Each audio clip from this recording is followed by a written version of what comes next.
This is Hadrian Radio, coming to you from Free Catalonia, a KA radio production.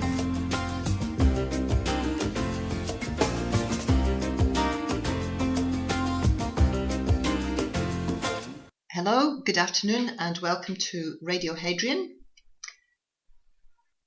week 7. I've changed my mind several times about what I was going to talk to you about today. I had actually hoped to bring an interview with Ian Tough, the last Jacobite. However, with some technical issues and time problems this week, it wasn't possible to do that for this week's broadcast. So that will be next week, and I'm very much looking forward to interviewing Ian about the last Jacobite. I thought of several different things that I could talk about. Some of them I think need to be future programs because there's a lot more work to be done on research. But here's the thing. What do you think about the idea of marketing Scotland as a brand? Brand Scotland. Scotland Tourist Authority is called Visit Scotland, and they actually have a corporate branch which includes something they call the Scotland brand. Now, I've lived outside of Scotland for many, many years. I've travelled in lots of different countries, and I can tell you I have never ever seen one single advert from Visit Scotland. I can't find the answer to this. I cannot get an answer from Visit Scotland, and I cannot get a reasonable reply from the Scottish Parliament. Now, so I mentioned the Scottish Parliament, and as most people listening to this know, Scotland has a devolved Parliament. We're not independent yet, unfortunately. And the devolved powers are confusing. Scotland is governed by this devolved Parliament, and the Scottish Parliament has power for what are known as the devolved matters.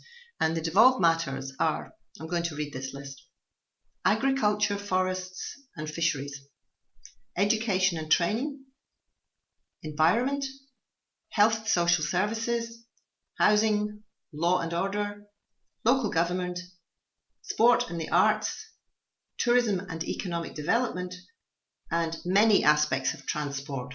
They don't clarify what many aspects actually means. Reserved matters are governed from Westminster, and they include benefits and social security, immigration, defence, foreign policy, employment, broadcasting, trade and industry, nuclear energy, oil, gas, coal and electricity, consumer rights, data protection, interesting, and the Constitution, even more interesting. So I was trying to find out two things today, and I had a wee live chat with somebody from the Scottish Parliament. They have what they call a live chat session, and you type in your questions and they look things up for you. They don't seem to know the answers to anything, because all of the questions I asked, the person that I was talking to didn't have the answers, and the responses generally included words like, is my understanding, or here's a link you can go and look up, which really wasn't terribly helpful. So I came away quite frustrated with no answers to anything. The questions I was asking was, which of the devolved powers does Scotland actually have full 100% authority over? And I was told to go to a link, so I followed the link, and I wanted to find out more about law and order, because my understanding is that although we in Scotland, or we Scots, believe we have an independent education system and an independent law and order system, I don't think legal matters are fully devolved to the Scottish Parliament. I think the UK can overrule on some topics. I'm not sure, and I'd be very happy if somebody could correct me, because I've been trying to find this out for months and can't find an actual answer. Law and order, as far as I can see, in my understanding, is not fully devolved to the Scottish Parliament. Now, then I started thinking about fracking, and as we know, Energy Minister Paul Wheelhouse, SNP Energy Minister, is taking quite some time. He's taking many months, 5, 6, 7 months, to make a decision about whether fracking should be allowed in Scotland or not. This decision follows a public consultation which lasted for 5 months, from the beginning of January this year to the end of May, and that followed a 2-year moratorium. Well, the 5 months was part of the 2-year moratorium. And he is collecting information and doing goodness knows whatever to make this decision. The moratorium should never have taken place, and fracking is such a big subject that I'm not going to go into detail of that here, but I wanted to know whether, given that nuclear energy, oil, coal, gas and electricity, how much power does Paul Wheelhouse actually have to make this decision? Because those matters are reserved matters. Those matters come under UK.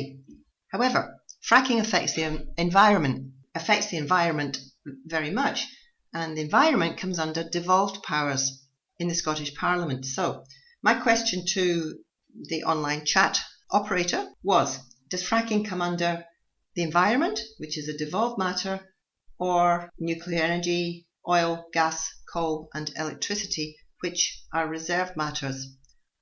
And I couldn't get an answer. I couldn't get the answer to this.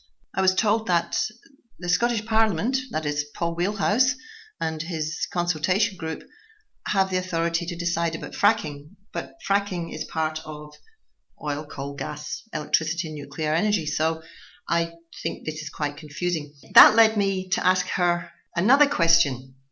So this was a lot about finding out information today, and I have to say I didn't really find out very much about anything. I then asked, if tourism comes under the devolved Scottish Government, why does Visit Scotland apparently not advertise abroad? And the answer was basically as good as useless. The answer was, I don't really know. You'll have to ask Visit Scotland. And I thought, but Visit Scotland comes under the Scottish Government. It's the official tourist authority for Scotland. So that was the wonderful online chat I had with the Scottish Parliament operator. So I went to Visit Scotland and I got no answers from them, apart from some nice website information and this section called the Scotland brand. The Scotland brand, from what I can see, doesn't appear to be getting marketed very well at all. In comparison, the UK brand, or the Union brand, or the Jack brand, which whatever you want to call it, has to be one of the world's most successful marketing campaigns ever. Wherever you go in the world, you will see Union flags on every item possible. And they're not always obviously Union flags. Sometimes they're very discreet, but they may not be in the colours of the Union flag. They may be, distorted. The image may be distorted, but it is very much the Union flag, and it appears in everything, absolutely everything. Even the Chinese shops, the little Chinese cheap shops, the £1 shops here in Barcelona, of which there are plenty, have window displays with Union flags on them. So marketing of the UK is immensely successful, and it doesn't just include merchandising, so clothes, bags, suitcases, everything. It also includes the word, so either the word Brit or British or UK or Jack into clothing or in shops, cosmetics. I'm not going to name the brand, but there is one particular brand that heavily markets itself as very UK through the model Kate Moss, who is their figurehead. I have to ask myself, why is Scotland not marketing itself as a brand? Because surely marketing ourselves would give us much more of a position on the global stage, which surely would then be a platform for promoting independence and promoting what is wrong with the independence movement and the lies and the deceit, which is what we're trying to do here, and other people are trying to do it in different ways. But surely if we promoted Scotland as a brand, it could then be incorporated into promoting an independent Scotland. So for years and years, I would see adverts. When I lived in Australia, I would see advertisements for the UK. And to begin with, they showed the usual things. They would show, this was the British Tourist Authority. London, lots of London things, Stratford and Shakespeare things. Occasionally they would show pictures of Pennines or the Lake District and Edinburgh Castle or Skye. Since the referendum, or since before the 2000 referendum, so more or less the year before and since the referendum, those adverts increasingly featured Scottish things. Not just Skye and not just Edinburgh. Lots and lots of different things. All under the umbrella of Britain. This is not an accident. It's obvious this is very intentional. But why is the British Tourist Authority getting away with advertising more and more Scottish things, Scottish places and Scottish tourist attractions, when Visit Scotland don't appear to be advertising abroad? According to Visit Scotland's website, they have a successful marketing campaign that covers the whole world, a global marketing campaign. I have never seen it once, and I haven't been able to find out from them where this global advertising campaign happens. I go back to Visit Scotland and their website and take a look at this website. I'll put the details of it on our Facebook page, which is now up and running. Radio Hadrian has a Facebook page now.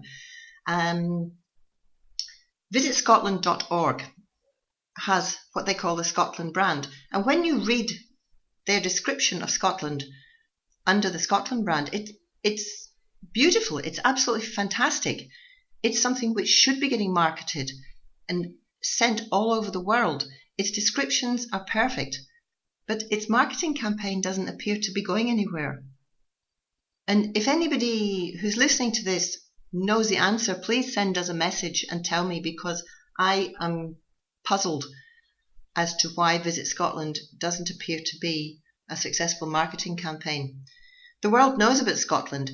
We've already got an advantage in that Scotland is a massive tourist attraction, and people do visit Scotland because of our fantastic scenery, the whisky, the Edinburgh, the Fringe Festival, the Edinburgh Festival, the Commonwealth Games attracted people from all over the world to Glasgow, so put Glasgow on the world stage. But Visit Scotland doesn't seem to be taking advantage of any of this.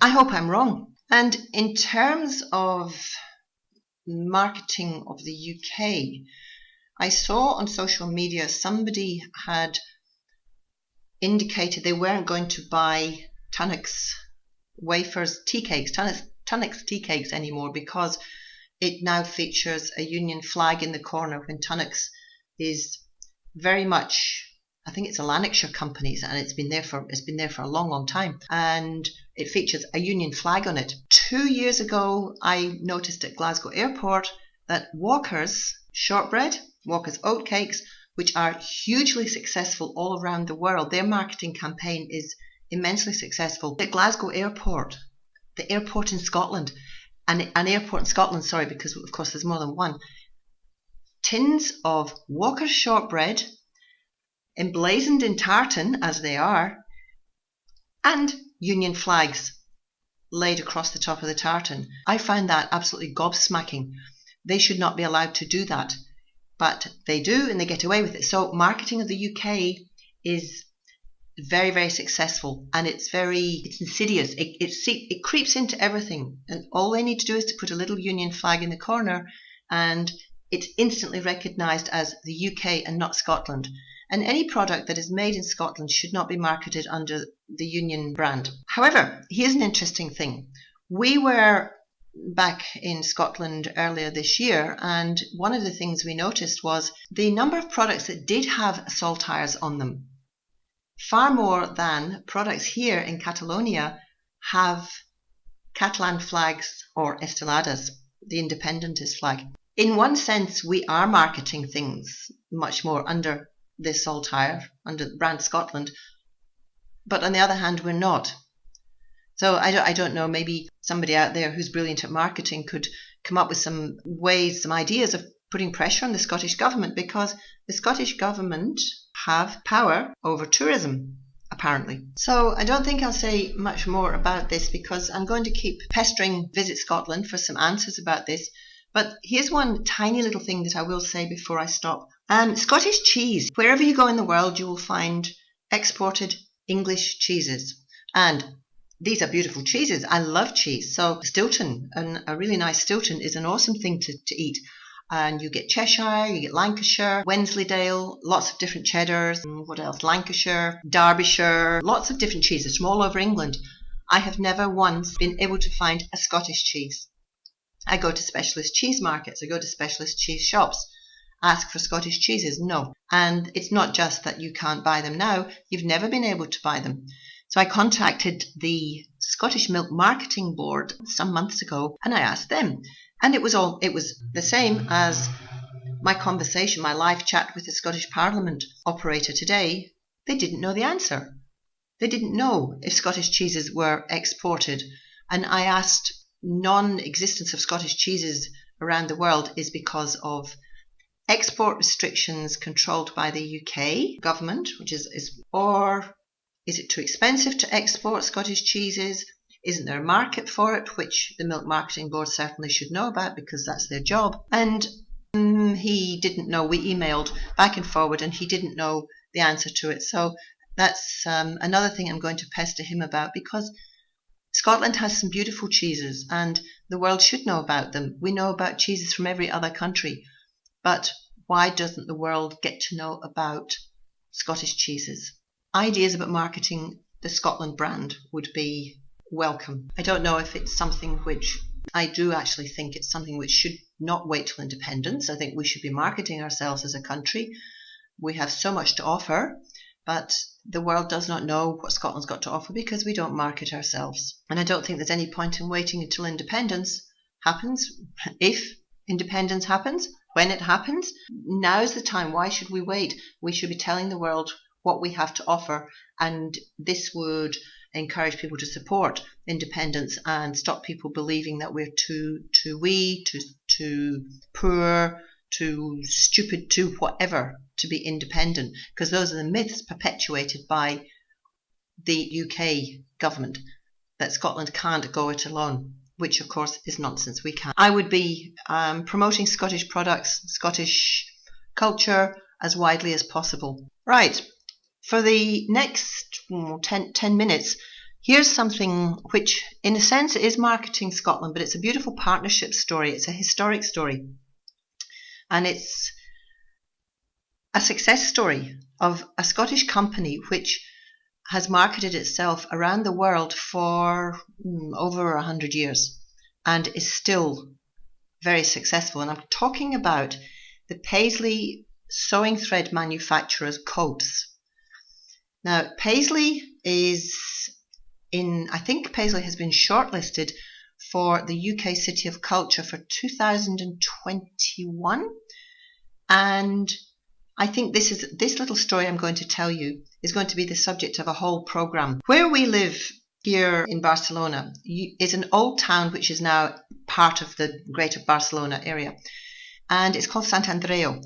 And here, buildings which were once a textile factory, and the factory is called Fabra i Coats, Coats being Coates. And Fabra was, if you look this up, you'll find it's called Spanish, but it's a Barcelona company, a family company, and they partnered with Coates from Paisley, and they created one of the most socially just and socially innovative companies possibly in the world. So you had Coates from Paisley making sewing threads, who already had some wonderful social policies in place. For example, childcare, setting up schools, giving holidays to their workers, and healthcare. And we're talking about over 100 years ago. And here, Fabra also did the same thing. In fact, the company Fabra was the first company in the whole of Spain. I'm saying Spain because I'm talking about the entire country, not Catalonia on its own. It was the first company to give paid holidays to its workers. A beautiful partnership was created between these two companies, and it forms the basis of a lot of things in this town where we live. So we've got this massive factory, which when you see aerial photographs, I'm going to try and put some photographs on the page, you can see how much this factory dominated the town. But it's closed now, and the Ajuntament owns it now, and it's been turned into an arts centre. So it's being very well used. It's got arts, it's got language facilities, Catalan language facilities. It has childcare, it has a school. And for those people who are not familiar with Coates, the company from Paisley, they set up a company in the late 1800s to manufacture sewing threads. And because Paisley was a very prosperous city at that time, it was part of the British Empire. I mean, we can't escape the fact that Paisley and Glasgow were very much a part of the empire. Glasgow was known as the second city of the empire after London, and much of their prosperity comes from global industries, so exporting, importing. And Coates made a very successful company. I think it started with one person. I know there'll be people possibly listening to this that will know far more about Coates than I do. They made sewing threads, which were still being made when not so long ago. I used to make a lot of clothes, and I used Coates threads. I don't know if they still make sewing threads, but I do know that they're still in existence. They are one of the 100 Scottish companies that have been going for more than 100 years. They now make fibre optic cables. So they've diversified. They're still making threads, but they've diversified into something which is clearly in much demand today with fibre optic cables. Fabra, the partner company here, doesn't manufacture anymore as far as I know. I might be wrong, but I can't find out any information about their manufacturing industry today. When I compare the two towns, Sant'Andreu is not the size of Paisley. It's a smaller place. I'm not sure what the population is, but the evidence of the prosperity that Fabra y Coats factory brought to this township is everywhere. This is a historical town. It has preserved buildings. Most of the buildings in the historic centre, the old part, are related to the factory. So you have workers' houses, and they're beautiful houses, and you have cobbled streets, and you have evidence of the prosperity that the factory brought, and the social policies, the healthcare, the schools. The evidence is all still there. Whilst the recession has hit this country very badly, it's not particularly evident here in Sant'Andreu. And there's many people who live here who were workers. It was a predominantly female workforce, and many of those people are still living here today. There is a little museum there, but I've never been able to get into the museum because it's never open and there's no opening hours or contact details, but one day I'll get into it. Paisley, on the other hand, sadly was allowed to deteriorate from the late 70s onwards, and I believe that there's a lot of work being done to rejuvenate the city, and I hope it does get rejuvenated. Perhaps it's too close to Glasgow, and Glasgow gets more attention, but Paisley was once an incredibly beautiful and prosperous city. Now, going through the city centre or going through Paisley on the train, you can only see its former glory. I hope that the bid to become the UK City of Culture works, because that will inject capital and interest and tourism into the city. And you know, there are people who say that Catalonia and Scotland don't have things in common from the independentist movement point of view, but more and more and more I find connections between the two places. And whilst this lovely wee story about Fabra y Coats, or Fabra and Coates, is not anything to do with independence. In fact, it's a story of empires, two empires. It's still a nice connection. And of course the name Sant'Andreu means St. Andrew, so there's another connection between our two countries. I think the idea that I talked about last week, which was about forming a new alliance, I think it was last week, is crucial to independence. But when we scratch the surface, we can find a lot of similarities between our two cultures. And here's a nice wee thing for you to finish on. I didn't know this until recently, but those Scots who are listening will know we have a very undeserved reputation for being tight with money. Yeah, when you travel around the world, the prefix Mac gets used to market products that are usually cheap as anything. You know, the no-name brands, the home brands, and they stick the word Mac in front of it because it's cheap. Well, the Catalans have the same reputation, again, undeserved, for being tight with money. So I think all these little connections, I like them, but I don't believe that either of our people are tight with money. I certainly know that Scots people are not. It's a totally undeserved reputation. And on that note, I'm going to stop. Any information anybody can forward through the Radio Hadrian Facebook page will be very, very welcome. You can't make comments on the page, but you can send messages to us and we will reply to you as soon as we possibly can. So thank you for listening and have a lovely Sunday. Next week, I'm going to bring you, as I said earlier, an interview with Ian Tuff. I believe Ian has just got a bit part in a film. I think he's going to be in a film, so maybe Ian would like to tell us a little bit about that next week as well. But he's going to talk about the last Jacobite and the Declaration of Arbroath. Thanks for listening. See you next Sunday. Bye.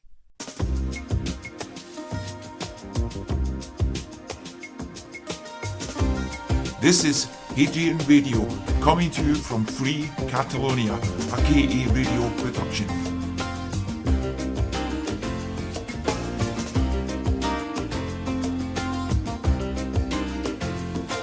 Good afternoon to all of those listening to us from Scotland, Catalonia, or everywhere in the world. I'm David Raventós, and this is Chapter 7 in Radio Hadrian.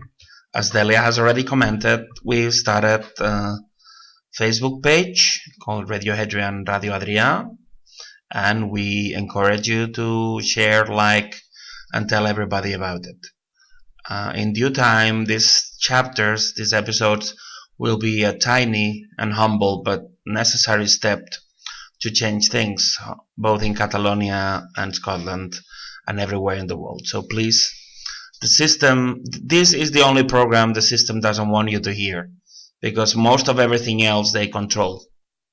So the only way for the truth to leak and to reach the majority of people, and so we can change things, is by spreading this program.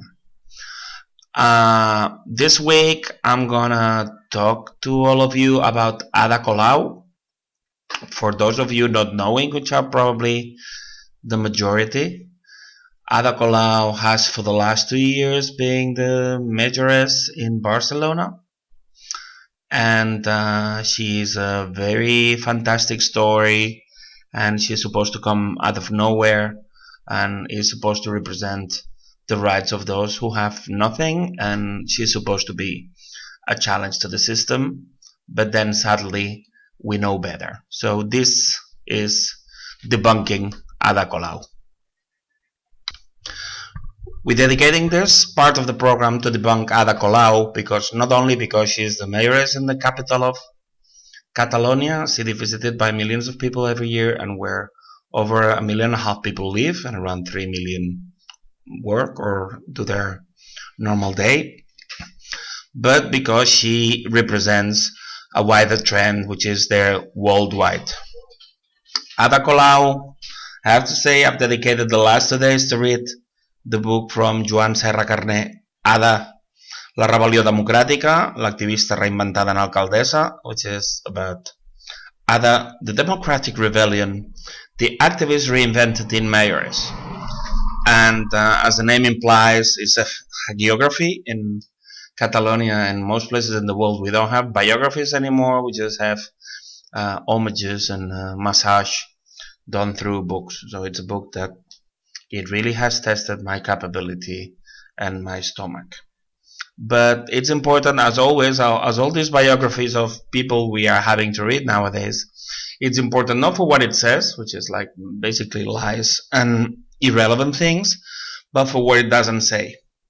Because the important thing is that Ada Colau Vallano, which was born in 1974, doesn't seem to have done anything remarkable until 2007. We're talking about somebody who's running one of the most relevant cities in Europe, and then she happens to have no history until she was 33. There is the pattern there. Gabriel Rufián was invented suddenly, and now he's one of the leaders of this independentist movement. Carles Puigdemont got invented in 2006. He had a past as a journalist, but not as a politician. Oriol Junqueras is invented suddenly around 2005 and 2006. He's the vice-president of Catalonia, and they start putting him in the radio, television, giving him a digital newspaper, and setting up a support platform for him. So, bang, out of nowhere, you have people there running countries. But that doesn't happen because the people want it. That happens because the New World Order or the powers that be decided. As I say, Ada Colau is heir of a movement of 15M, which is linked to the Arab Springs or the Occupy movement. Something that in the year 2011 started gathering together because with the crisis and lack of democracy in Spain, a lot of people were not represented, and that was the sense that they don't represent us. And we have to remember that in Spain there was a so-called transition after 40 years criminal regime of Franco, and here there was a transition they called that was monitored by the army and with the American Secret Services, and nobody went to prison after 40 years of a murderous dictatorship, and everything was monitored. So soon after that, in 1988, the CIA agent Felipe González became prime minister with 10 million votes for 14 years. It's been proven that he is a CIA agent. And a lot of people, me included, we don't feel, well, I don't feel Spanish, so for me it's different in two accounts. I don't feel Spanish in any way, but especially I don't feel part of a constitution that was approved under no democratic system, no matter what they say. So all these people, it's important because it's, apart from some tiny links that Ada Colau might have to Scotland, which is what we always try to do, out of respect to KR Radio, the voice of new music, that gives us this tremendous chance. But it's a pattern that happens anywhere. The system controls the frame. No matter if you read anything unionist or you read The National, no matter if you vote UKIP or you vote SNP, you are inside the frame. That frame is controlled by the system. And the system here in Catalonia would be the same. It doesn't matter if you vote CUP or if you vote Vox or if you read La Directa or if you read La Razón, which would be four extremes in media and politics. All those things are inside the box, inside the frame. So the system plays no risks. When there's moments, like in Scotland, when people don't feel represented and they want independence, when in Catalonia some people want independence away from the parties that the frame controls, or when people start not being represented, they have to be movements that are organized by the system. And we won't go into depth into it, but the 15M, the same as the Arab Springs, was organized by Western secret services to avoid that people really would take control. We have, there's good investigations on that we're gonna go in depth some other program, that it shows that the links with this movement, this so-called grassroots movement that are supposed to change the things that were done wrong in Spain 1975, has tremendous links with George Soros, the Ford Foundation, and there's people who support this movement who also are supporting humanitarian imperialism in places like Libya, Syria, and you know where. So then again, we're talking about an enormous scam that has lied and has given fake hope to millions of Spaniards and also to some Catalans. And it's a clone of what they done to people wanting independence. They, in this case, they anticipated something and they created this. And now there's parties that do different ways. One is Ada Colau with her Barcelona en Comú, which is a parent party, but not exactly a sister party with Podemos of Pablo Iglesias, and in a way CUP, which also existed beforehand but now has been given a new lease of life. All these things are controlled opposition to avoid that real revolutionaries, that real people that want to change things have a chance of appearing. And in the case of Ada Colau, that is peculiarly the case because she has been invented in television. And this is something that if we were not so attacked and bombed by education systems and mainstream media, we would understand immediately. Television is a tremendous weapon of the system. The system don't promote those that are supposed to bring it down. This is a very simple concept, but without having this concept in our brain, like as clear as it can be, we cannot be tools of changing this, and we are only gonna end up reduced to being farm animals that will die in their wars, suffer in their crisis, get scared when they invent a pandemic, and die in their false flag attacks anywhere in the world where they decide to do them. We need to awake and realize that the system controls both sides, and that's the clear case of Ada Colau. It's not that Ada Colau tells lies. Ada Colau is a lie. I'm not going to go in detail. She always pretends or says that she was born one day after Salvador Puig was executed by Franco regime in 1974. That's a mere coincidence. How can you, every time they put a microphone in you, link yourself to a very esteemed figure here just because you were born one day after that? I mean, that's clear that somebody has been rehearsing and checking how are we going to promote this woman out of nowhere.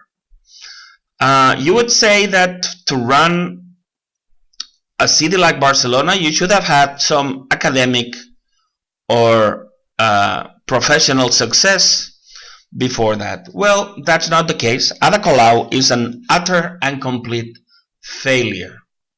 It's a failure that somebody has decided to put there with a parachute to be mayoress of Barcelona. Let's be clear about this, because the first thing she says is a lie that is organized and promoted in lots of media by lots of people to try to make a minus a plus, to make her look like the princess of the poor people, which she's not. She is a student in philosophy, but she didn't finish the career, and she says she didn't get her grade, and she says it was for lack of money, which makes her like very close to people suffering and having their flats about to be repossessed by banks, which is what she became famous for. And she says it was for lack of money. And this is a lie, because she got a grant to do Erasmus student. I got one myself, and she went no less to Milano, which is in Italy, which is not really a cheap city. And then she claims not to finish her studies because of lack of money. Everybody who's done Erasmus, and it's a moment to thank my parents who did an effort to allow me to do that, the grant just covers peanuts, and you have to pay 4/5 of the staying there, which is very expensive. Housing, food, books, other things. So that's the shame, but well, it's a word that doesn't appear in her dictionary or in the dictionary of the system. She is giving hope to a lot of people. Lots of them couldn't go to university themselves. Lots of them haven't heard of what Erasmus program means, and they're desperate for losing their houses and their jobs. And somebody appears there lying to them, but lying to them in their faces is like calling them idiots to their faces, and says without batting an eyelid that she couldn't finish studies because of money. But it's not true, because she spent money in Erasmus in a very expensive place. So somebody who lies like that shouldn't not only be mayoress of anything, should be not having a job and should be away from society. Liars are very close to thieves and murderers and other kind of people. They work all together. So the question is, we know nothing about what she did. We knew that she did a very short period, very bad comedy in Spanish television in 2001, Dos Más Una, which it also doesn't explain many things, because how somebody who doesn't have a background in acting supposedly appears in a main channel in Spanish television, all very fishy. There's no way to know what she did. She always said she did interviews on the street, that she was translator of Italian, that she dressed herself as Santa Claus to do things, all these kind of temporary things that will get her befriended by the people that has had this difficult life as well. So she's a perfect manufactured product by the power to be there to put in power and to let people think that one of the grassroots has won. We have to say that for the system, timing is essential. Ada Colau started being invented, and her nowadays partner Hadrian as well, around 2007, when they started a movement called Veda Vivenda, which was to complain about people having problems of, it's a very serious problem in Barcelona. Prices are rising, and it's difficult to get rent or buy an apartment, and on top of that, job situation and the crisis have made it very difficult for a lot of people in Barcelona. Myself, I've had to sell the apartment, move away, and life is very insecure to all of us. So from here, from somebody that has also suffered the pressure of crisis, and something not Ada Colau hasn't happened because she's been promoted. I mean, she's been benefited by the crisis. And we have to say it like this: Ada Colau's life is better because millions of Catalans are suffering. Were not millions of Catalans suffering, she would keep being a nobody.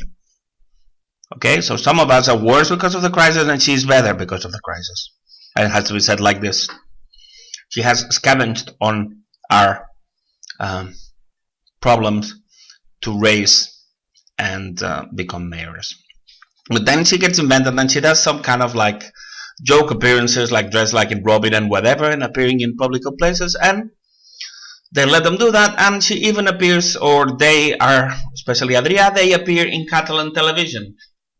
Well, sorry to talk about myself, but it's necessary here to pinpoint the difference. We know that when somebody is a real activist, he gets silenced, censored, unlocked in a psychiatric ward or put in prison or something. That's what being anti-system means. Being anti-system means that the system is gonna try to kill you or do your life miserable, like they did to me. Instead of that, she does that, and she starts being a television lovely, and she appears on mainstream television. So they start promoting somebody who, as I said, was not able to finish university and hasn't done anything relevantly professionally, and then somebody decides to invent her as a person. Then around 2009, and that's tremendously relevant, she starts this PAH, which is a platform to give support to people getting their homes, their property homes, evicted by banks and by repossessed. And we have to say that she lives in rent, which is something that should tell us, then again, we're not our brain being genocided by the powers that be, where they are trying all the time us not to think properly. How can somebody that doesn't have a problem become a television star and mayor is riding on the suffering of people losing their homes? It beggars belief. They don't even feel they need to work well for this script, with this Truman Show that the whole world has become in the last decades. They don't even need to do it well. They say, well, we're going to put her there, and we're going to create this for people losing their homes, and we're going to call it mortgage suffering organization, and she doesn't even need to have a home that she can lose. Why? It doesn't matter. Powers that be control every media. So if somebody discovers this, we won't give air to her or him, and he'll have to swallow it. But worst of this, she started working in a supposed non-governmental organization, NGO, called DESC, Drets Econòmics, Socials i Civils, Economic, Social and Civil Rights, which sounds all very well, and it's always the same. Oh, how nice and how cool. But when you look into it, there happens to be Amnesty International. For those in the know, it's something created and supported by Western intelligence agencies, and the Spanish main trade unions, and oh surprise, surprise, the town council of Barcelona.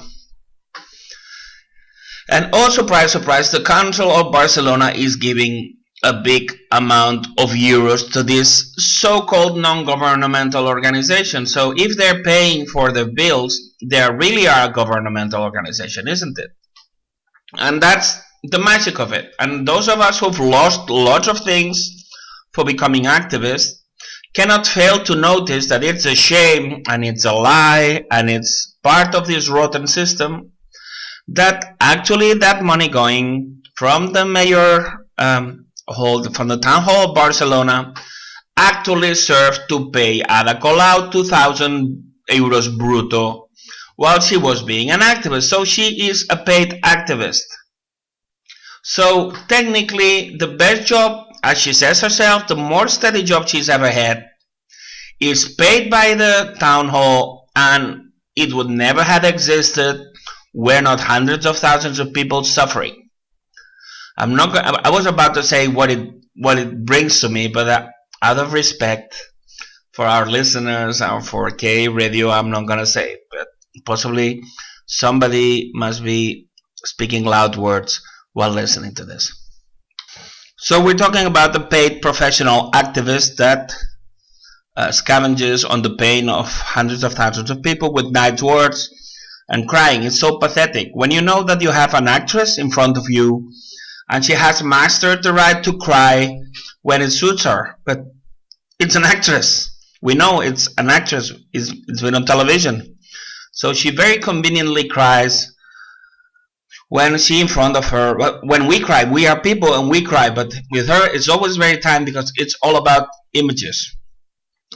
Well, cutting to the chase, elections were 2 years ago, and here, a few meters from here in San Andreu del Palomar, the group with Ada Colau, which is linked to Podemos, which is one of these other big scams to try to keep things the same by pretending to change them. She won, though, with only out of 41 seats, but support with other parties, as it's supposed to be.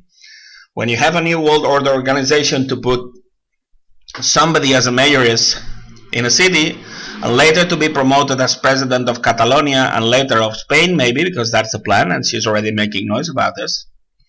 Then she became mayor. But through that campaign, she made promises, and they're blatant lies as well. She said that she would renounce her official car, which is something that sometimes we shouldn't be so populistic and try to.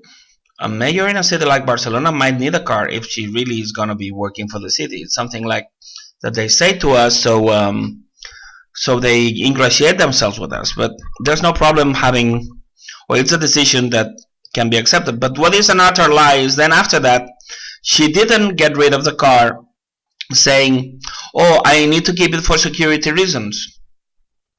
That's a blatant lie, because she knew well where did she thought she was going to.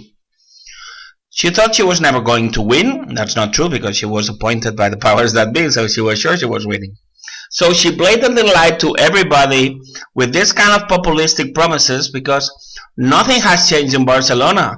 Barcelona is the same city now it was 3 months ago. She thought she was trying to get mayor of a city of 50 inhabitants or what?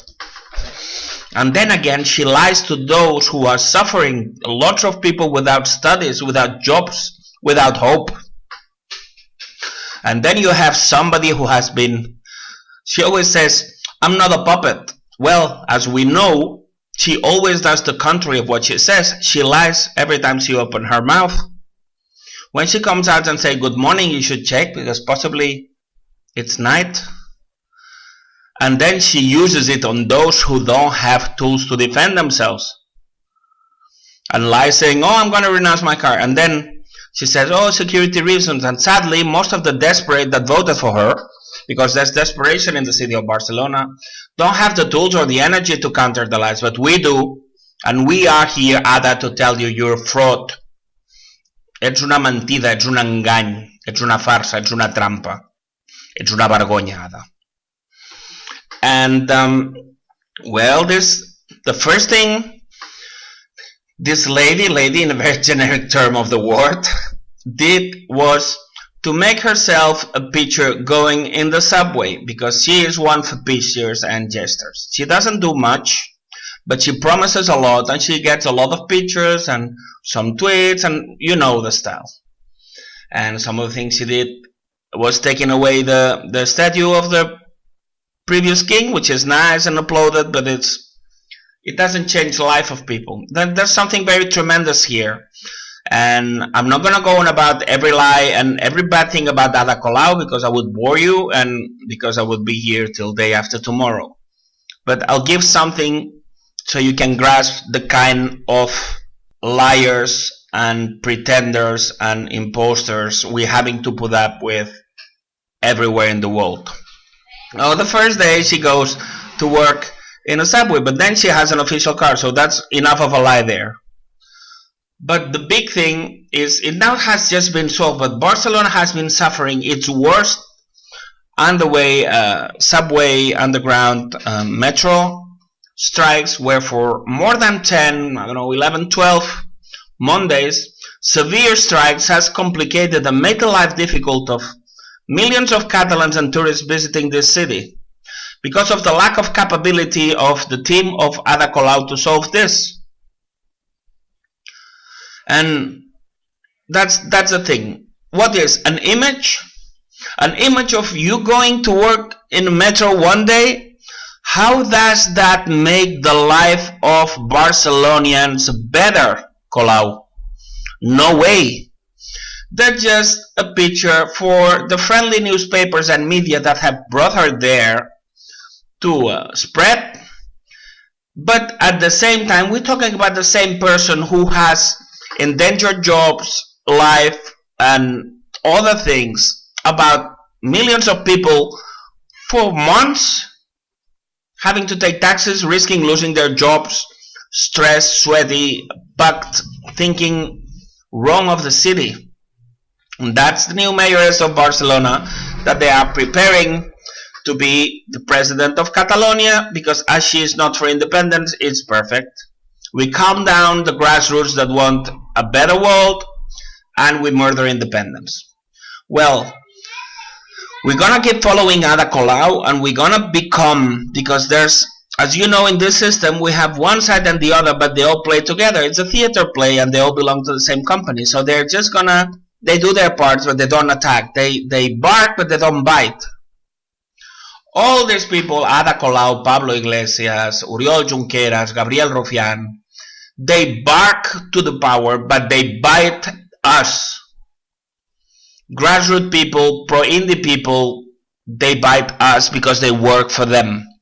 Nobody has decided to stand against this artificial actress called Ada Colau that has risen to power in the city of Barcelona on the shoulders of our suffering. We are here to tell the truth about you, Ada, and we're watching you. Guanyarem. And next week, my part in chapter 8 will be the truth about WikiLeaks and other psyops, and explain how WikiLeaks is actually, again, the contrary of what they've told us. And we wait for you next Sunday, same time. Visit our page in Facebook and please share, because we need the truth to come out. Only the truth will set us free. Good night.